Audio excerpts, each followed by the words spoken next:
It's another edition of Career Connect, and today we have got a very interesting show. We're going to be talking about something that is on everyone's mind, everyone who lives in a city outside of Joburg. And usually the question is it Igoli?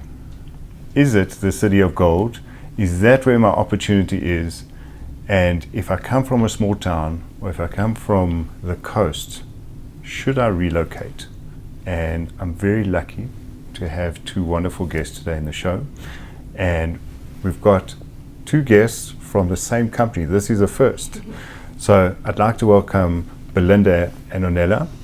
And we're talking about relocation. So first, Belinda, tell us about Atmosphere, just so we can give them a plug. Okay, so Atmosphere is an integrated marketing and communications company. We're part of the King James Group. I'm a senior account manager on the consumer team, so I work on select consumer brands.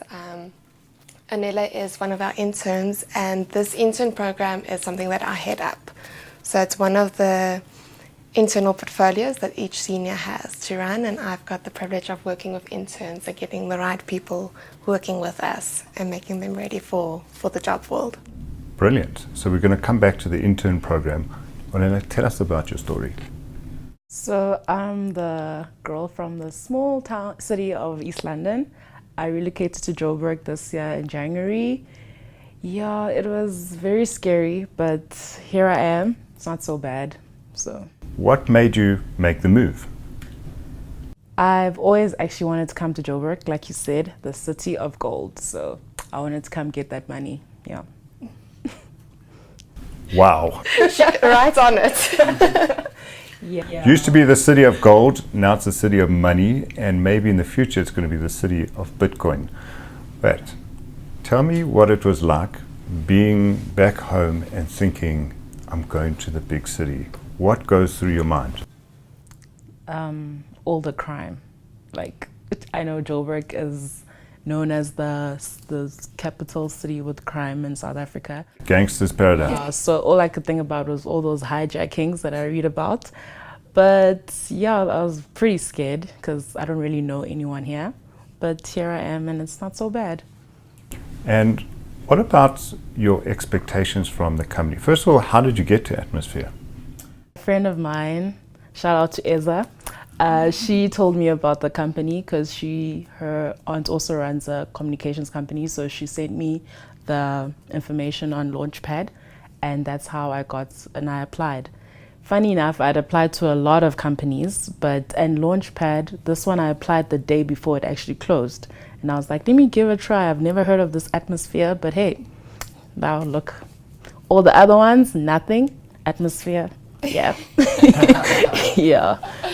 So that's the number one bit of feedback from graduates is companies just don't communicate with applicants. So when you say nothing, can you define that a little more? No reply, no regret to inform you email, they just all kept quiet. So it was actually between Atmosphere and PSG, but they gave me a number of interviews, but nothing. So your company is it's like it's okay to just send us the email and tell us that your application was unsuccessful, then just keeping quiet. Because I want to know, yeah. You want to know. So just like any relationship, you want clarity. Yeah. So tell me in terms of, I've often heard this word relocation. And I often, as an employer, have this issue that, well, you're not relocating, so it's not my responsibility because you're moving to where the opportunity is. So I'd be interested to hear from you, Belinda. When is it relocation and when is it join our program and find yourself there? Okay, so basically Onela was our first one that's relocated to join the program. She was a bit of a trickier situation. We did her interviews over Skype. She didn't join our Launchpad day, but her CV and everything that she was just stood out, and I just had this feeling about she's the right person. Where it comes to Atmosphere, we really try and make it an easy transition. When we said, okay, cool, we want you part of the team, we tried and helped her throughout the accommodation, suggestions on where to stay, making it a bit easier. I know she also phoned and she said she can't start on the day we wanted her to start. Is there any way we can compromise a little bit? And from our side, we really looked and we're like, okay, if we give her these few days, we can make it happen. And then when they start, we also give them a few days to just get to know Atmosphere and what it's all about. It's not a dive in, here's your to-do list, and there you go. It's about becoming part of our family. And relocation, it was a big thing for her.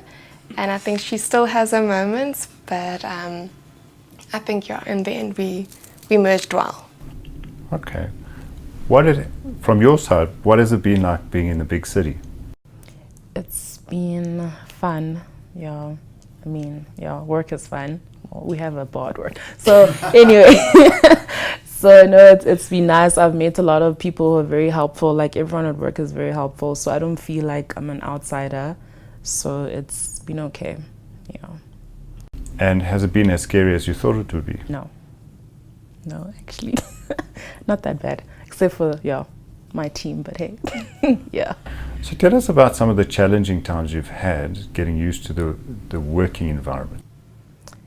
Well, sticking to a deadline like month-end reports, that's been a challenge, but the people I work with have tried to make it easier. B has also tried to make it easier, so yeah, that's the only challenge I've encountered, is sticking to deadlines, yes. Do you wish they taught you time management when you were at campus? Yes, I wish they did. Because with university, it's different to the work world. University, you can actually ask your lecturer, hey, I can't get this on this time, and they'll sometimes extend your deadline. So with the work world, it's not like that. Mm-hmm. You have to, if your senior says they want it, they want it. Yeah. And Belinda, what made you want to run this program? How many people on the program? We 3. I'm the senior, and then I've got 2 of the younger girls helping me with it. And how many interns? We've got 2 interns in Joburg, and Cape Town we've also got 2. So it depends each year on how many applicants we actually think fits the Atmosphere family. But this year we had 2, last year we had 1. When I started with Atmosphere, I've really got a passion with working with people, and Launchpad was just the natural fit. So that's how I took it over. I've only been with Atmosphere just under 2 years, but I think that the program's grown quite a lot from what it was to what it is now, and I'm still learning. These girls are teaching me a lot. I mean, every time we do something and I hear their opinion and how they went through it, then I'm like, okay, so next year we can do it a little bit different, to just mold it to that right program in the end. What is the craziest thing you've heard from one of your interns? Doesn't have to be Ornella. Oh, now I need to think. I think the craziest was, is this what PR is? Like, seriously, did you not know? And then it comes out, what they learn when they're at university, it's not what we're doing. And I know we can all probably speak about that. They've got this idea, I think like something like stupid like media drops. Ornella was like, why do you do this? I'm like, well, this is one of the bases for running PR, is building that media relations. And nowhere in one of the books that they read, it said that's one of the fundamentalities. It's because you learn all this theory. And has it been something shocking for you? Yes, like I remember my team member was telling me when not to call certain media, like don't call them on Friday, they're busy with a story, don't call them on Monday. I'm just like, I didn't know that. I was just gonna pick up the phone and be like, hey, can I please speak to the editor of, so yeah. And I thought like PR is just like interacting with media, but no, it's not. Yeah. So yeah. So that's been a fascinating start to our show. We're talking about relocation, we're talking about bubble popped in terms of expectations and what we dreamed those positions to be. When we're back after the break, we're going to continue the same conversation. I would definitely relocate for a work opportunity, especially if it's overseas. I just enjoy the challenge of learning new cultures and having a new working environment. And I personally know of people who have gone overseas and have succeeded through hard work, and just the fact that you're in a new environment, it pushes you to work harder and to prove yourself in another country. Absolutely. I've relocated for a work opportunity before. It's not very easy, but it's always worth it if the work that you're relocating for is something that you want to do. Human trafficking. I'm scared of being abducted at the airport by random people with my name tag saying they're taking me to the hotel. Also fraud, credit card fraud, and so forth. Those are really things that actually take place in real life. But other than that, it should be okay. Other than language barriers and small things like that, it should be okay. Well, one, you miss out on a lot of family events and family gatherings. So I've missed out on quite a few things that my family was doing where I couldn't go because I had to work. So that's the main thing.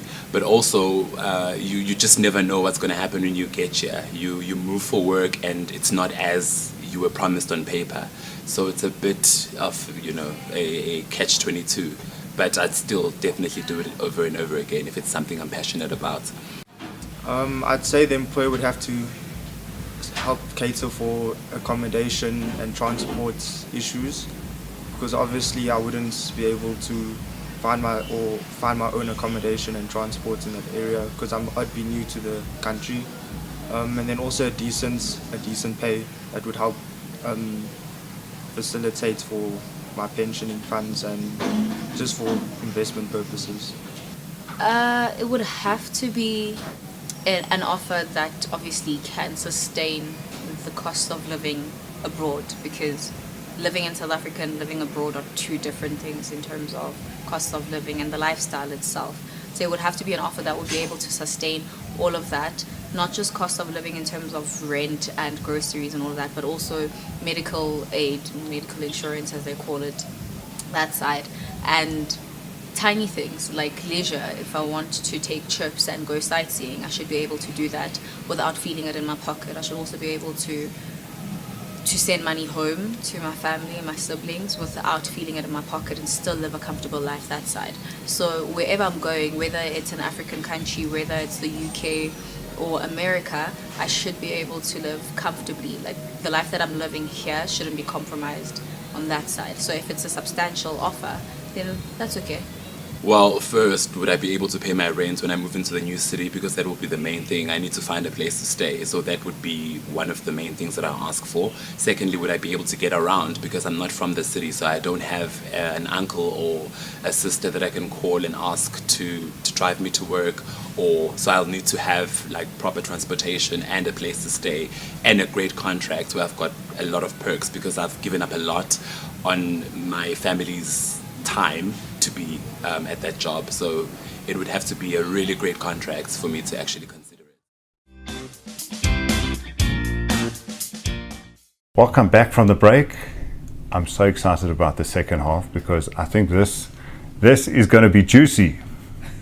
Onela, I know you've been wanting to share and share deeply around your experience. So we're going to start on the easy side. You explained to us about relocating to the City of Gold, and we're going to explore if it has been the City of Gold. But what I'm more interested to start off with, because I've seen a lot of young people these days, their phone is constantly ringing every day. It's either mommy, daddy, granny, or auntie or uncle phoning. How is it for you? Parents, they call me every day, my dad, every day. I'm not even joking. So I feel like he's scared. Like I know it today, he called me about the taxi, the whole incident that's happening, and he was like, where are you? Which taxi are you on? And I'm like, well, Dad, I can't exactly, I don't know. Like I'll get on any taxi. He's like, no, but you must be more vigilant. So yeah, my parents are very overprotective. So that was, for me to relocate to such a big city was a very scary thing for them. And I guess that's why they call me every day. And what do you talk about every day? It's basically, how was work? Did you get home safely? Did you get to work today? Yeah. It's just, yeah, it's the same thing all the time. But I appreciate that, so. And would a WhatsApp do? Well, yes, but, well, my dad is old-fashioned, so no WhatsApp for him.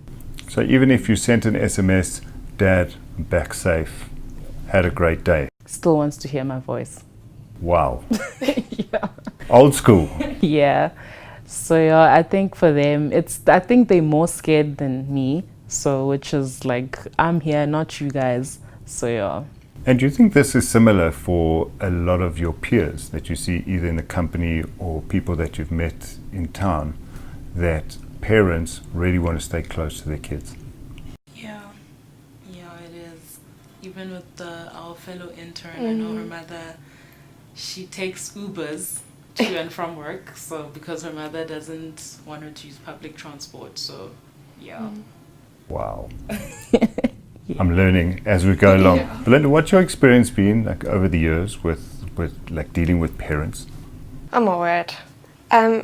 Parents are, it's like when you take a child to school. They're overprotective, they want to know they're safe. And Ella's dad in particular phoned me a few times over the holidays to make sure that Joburg is safe. She's got a job, who's going to be a senior, and every time I explain the same story, and then he'll phone again 2 days later. But from that side, I can appreciate it, because it means also she's coming from a loving and a caring family, and there's somebody that wants her to grow into the best. When it comes to other interns in the past, we haven't had a lot of parents intervening with it, but they can be a bit pushy. My daughter's not allowed to work late tonight. Yeah, it's like, you've got this event, but you know what? I've actually got something else at home. I'm like, well, it's part of your job. You can't come and tell me you're not going to be there. You have to be there. It's how it works in the big life. And I think sometimes parents also don't always get that. Their little baby is working now. Internship's not a school. It's you full-time employed. You work for a team. I could bet that mommy did that kid's homework when they were at school. Probably, yes. Yeah. So I've heard of like these crazy stories of one of the parents arriving for the interview with their child to go into the interview. What would you say to your dad if he did that? I would shout at him, like, I'm sorry, no, Dad, you can't do that. I feel like, yes, yeah, he would be the type to do such. But I know for an instance, my sister worked somewhere and her boss was giving her a hard time, and he actually called the guy and he told him, excuse me, did you not hear my daughter said she can't work on these days because of this and this? So, yeah. Wow. So this is the changing landscape of the workplace. So in many ways, the younger generation are presenting, and I'm going to be asking you your opinion, in many ways we have a lot more parental involvement than we've ever seen. It's unprecedented. Have you noticed anything since when you started relative to interns coming in? Sure, I think from when I was an intern and people my age, you kind of started, you waited for the senior to tell you what to do. You didn't ask questions, you did it. You kept your mouth shut and you were in the corner. The generation for the past few years, they're very eager and inquisitive, so they want to know, but they come in, and it's not that I'm waiting for you to tell me what to do. It's questioning everything. They want to know why. So it's not that here's your task to do today. They actually sit there and they're like, but why do I need to do this? What's the point of this? So they question you in quite a lot of things where in the past it wouldn't have happened. When it comes to social media and parents, I think social media has opened up a lot of doors in the sense of they rant how their days were, and you as their senior need to read it and be like, okay, they didn't put names there, but we know what this was all about. Where in our times, you kept it to yourself. You might have gone home and you said, okay, Mom, I had a bad day, and Mom was like, well, suck it up. Tomorrow's another day, you need to pay the bills or whatever. Where nowadays it's a lot more open, and as a senior that's helping the team, you need to be very careful with how you... Are you finding them more needy? Yes, definitely. I mean, Are you feeling like you're their mother more than their senior? Yes, yes. And I mean, they post everything, and it's because they want that. I want somebody to like it, or I just did this, and they need that acknowledgement. You need the badge. Yeah. You're so great. They do, and it was a bit of a shift for me to go into that because I'm not somebody that I don't like babying. I didn't like saying thank you, great job, all of that. And throughout this Launchpad program, I had to teach myself to take a moment, say thank you, say great job, sit with them and say, wow, this is why you're amazing at what you do. Isn't that exhausting? It is. Wow, and I don't come from the dark ages, but when we came into the workplace, we just had to sink or swim and make do, and that was almost the badge for us, is working it all out on our own. So why do you need to know why the whole time? Reassurance and to know I'm doing my thing correctly. Yeah. And if Belinda asks you, or one of your seniors asks you, I need you to do this, there's often, and she mentioned, that she has to explain why she's asking you. What is it that you need to know before you're ready to jump in and do it? The deadline. Yeah, and who's it for and why we should do it. And why is that so important? That's what I'm trying to understand, because the why is this cornerstone of the whole generation. Don't tell me what to do before I understand why I need to do it. But why do you need that? To know why it's important. Because I don't want to just do something then it has no value. So, yeah. And tell me something. Are you a ranter? No. No. Have you ever had an outburst? No. Have you ever gone Trump? No. No. No, I'm not like that. She's definitely one of Hopefully. the quieter ones. Yeah. And if she has a moment, it's because I actually go to her and I'm like, Anele, I can see something's wrong. Let's quickly go outside and have a chat. And then she'll open up about what's really bugging her. But she doesn't rant. And why do you think young people, either your colleagues or friends, find ranting is an appropriate way to deal with their frustrations at work or in the world? I actually don't know. Wow. I guess it's there. I don't know. It's just, I think it's how we are, the young generation now. I guess, yeah. How we deal with things, maybe. Yeah. We've got this conversation quite a lot in the office about, because we need to try and understand, and especially, I mean, that's where the market's going, the consumer, the media, everyone's there. And to try and understand that and unpack it, it's been a challenge. What we've started to get to is that they need to feel that worthiness, that there's a bigger picture. Where we used to be, this is the strategy, this is how we're going to do it, and there you go. They need to feel, and they also need to feel part of it. That's one of the main things that's come through. An intern, account assistant, everyone wants to be part. If you're the intern working on a project, but you're the person sitting at the office and you never see what's happening, You feel left out. yes. Yeah. So that's fascinating, because think about it. Should I relocate to the City of Gold? Well, we have worked out, actually there is gold in the city. The gold is probably what you're going to learn about yourself, your career, and possibilities. You're also going to learn that your parents are going to be very, very needy, more than you are in the workplace. And if anything, your reputation is what you have to hold very dear to yourself, and you have to see that every experience is a learning experience, and you just got to be better every day. What a show. Thank you very much, Belinda and Ornella. I really look forward to seeing you again in the industry sometime, and look forward to the next show.